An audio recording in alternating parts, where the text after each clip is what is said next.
Hi, it's Hope and welcome to the video. As you can tell by the title and the thumbnail, this is going to be my August wrap-up and stats. So first we'll go quickly through the stats and then we'll talk about the books that I read. This will probably be quite quick because honestly a lot of these books I don't have too many thoughts on because a few of them are rereads, so I obviously won't really be talking about those ones too much. But I'm gonna quickly look down at my laptop here so I can get you the exact stats and we'll just go through those. So in August, I read 10 books, which ended up being 3,997 pages. My average rating was a 4.65. You'll kind of see why once you see the books I read and the ratings I gave them. Spoiler alert, I think the lowest I rated a book was 4-star.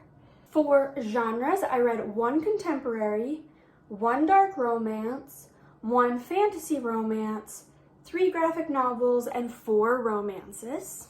For formats, I read 4 ebooks and 6 physical.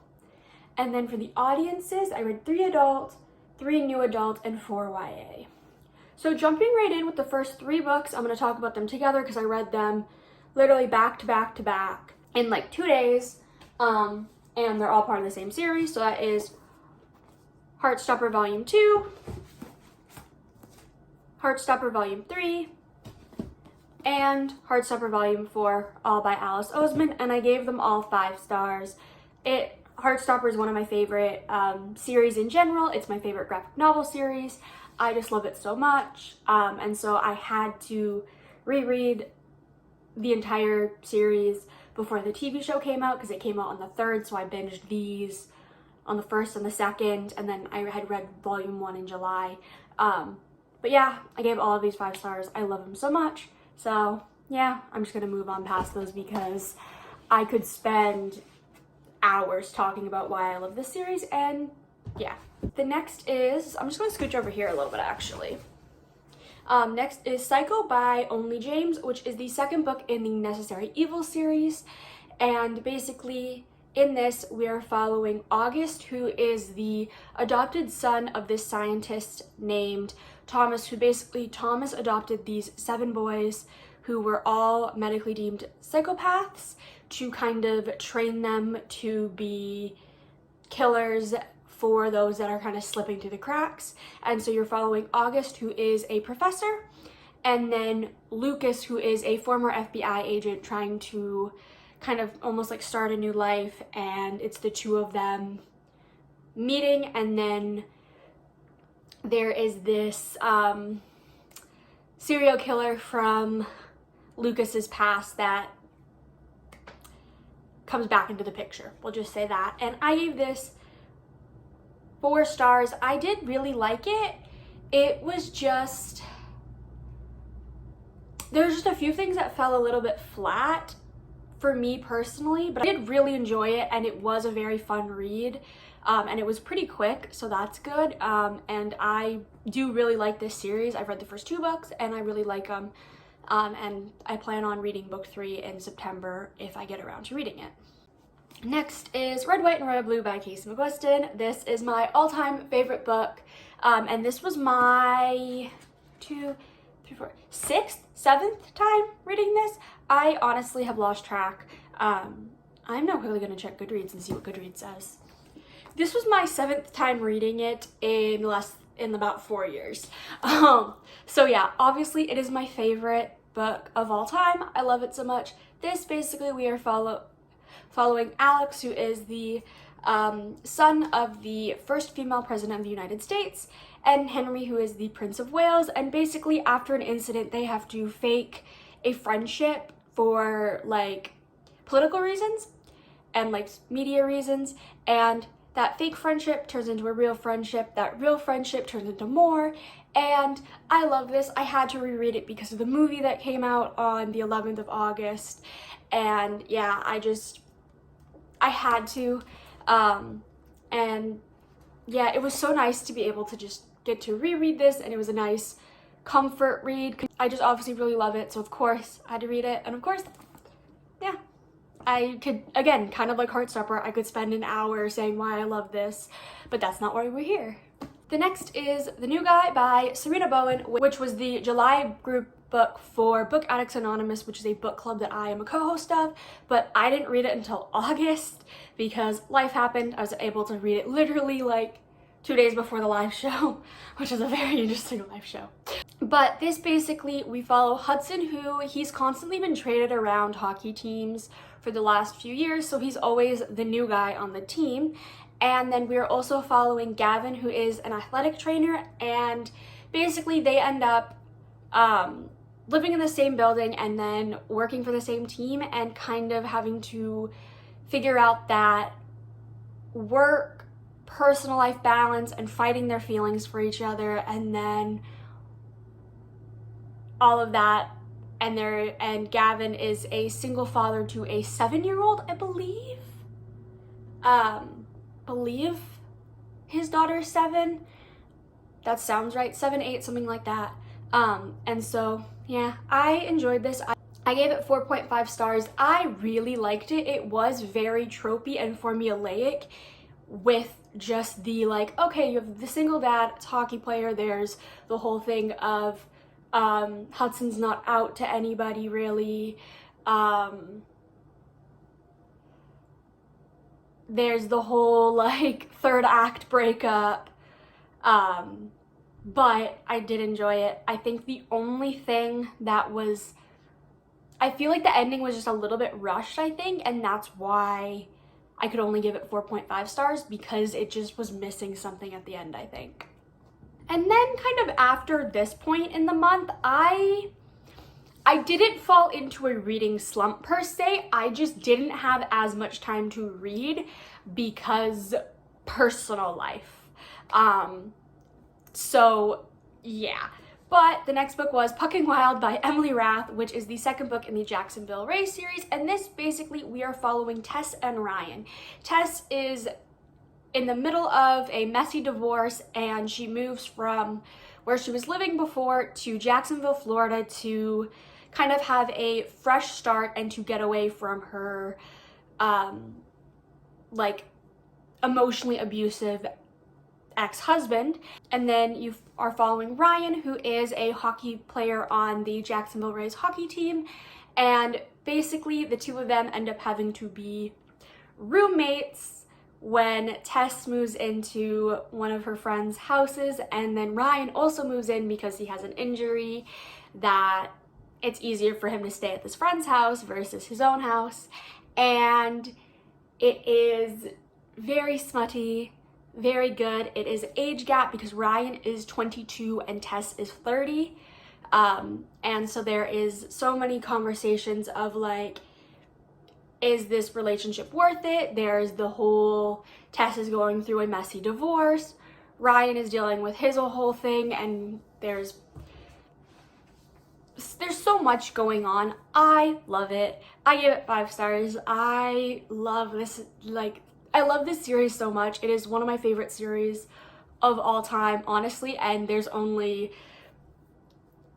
2 books, a prequel, and then a companion in the series, and the rest of the books still need to come out, but I love it so much. I love these characters and these relationships between not only like the main like couples, but then also there is the relationship between like Tess and her best friend Rachel, and like the other teammates with Ryan, and just it's this very compelling story because it's not just about Tess and Ryan's romance, but it's about their friendships with other people and even each other, because they have to develop this friendship that then turns into more.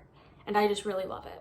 Next is Solitaire by Alice Oseman, which this basically we follow Tori Spring, who is kind of almost like a loner of sorts. And basically there is this group called Solitaire that is kind of almost pulling pranks of sorts at her school, and it's just trying to unsolve who Solitaire is, while Tori also befriends a guy named Michael, and overall it is just discussing like her inner feelings because she is mentally unwell, we'll just say. with things like depression and anxiety is how I read it. And then also of just those friendship dynamics, because she's kind of on the outs with some of her friends, and like the family dynamic, and then also just in general kind of just, this is basically Tori being Tori, and just you're kind of following her, and I liked it. I gave it 4 stars. There's just a few things that kind of just, I was like, pulled out of the story of sorts, because there wasn't moments that was compelling, if that makes any sense.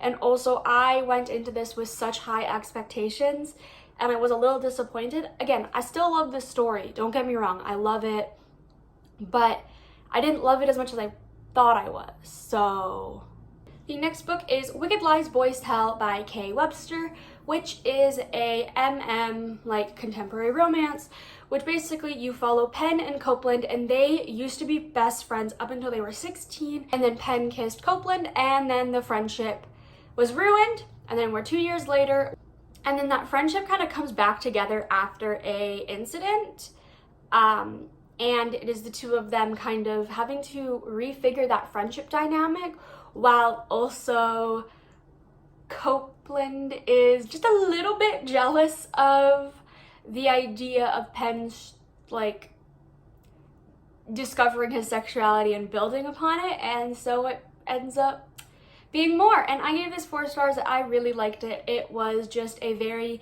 like classic and cliche like contemporary romance set in high school.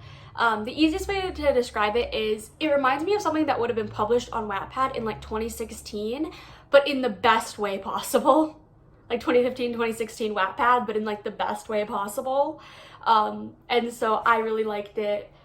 It was a lot. It was really smutty, but the plot was the smut, but there was also so much character development and character growth that I liked it. The only reason I couldn't give it anything higher than a 4 is because it felt so short, and I feel like there could have just been a little bit more moments in the book less about the smut.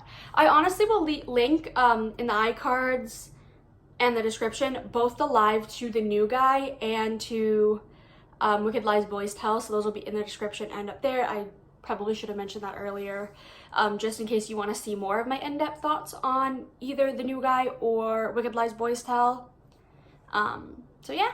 And then the final book I read in August, well technically I started in August, but I finished the last like 100 pages in September, so I'm counting it for August, is A Soul of Ash and Blood by Jennifer L. Armentrout, which is the 5th book in the Blood and Ash series, but it is basically a retelling of the first book from a different character's point of view. So in this, we are following the love interest point of view of the first book as he's retelling the events of the first book to the main character. It makes a lot of sense when you're reading it of why, but I can't say why because spoiling the end of the 4th book. But I did really like it because I really like the main male character in just the entire series, and so this is his point of view, and so it was nice to kind of fill in the gaps of like what he was doing when we weren't seeing him in the first book, and also his like emotional point of view and his perspective on everything. And this is a very honestly controversial book because a lot of people were like, oh, it's not needed. I found it added so much to the story because it wasn't just a complete retelling of the first book just from a different character's point of view.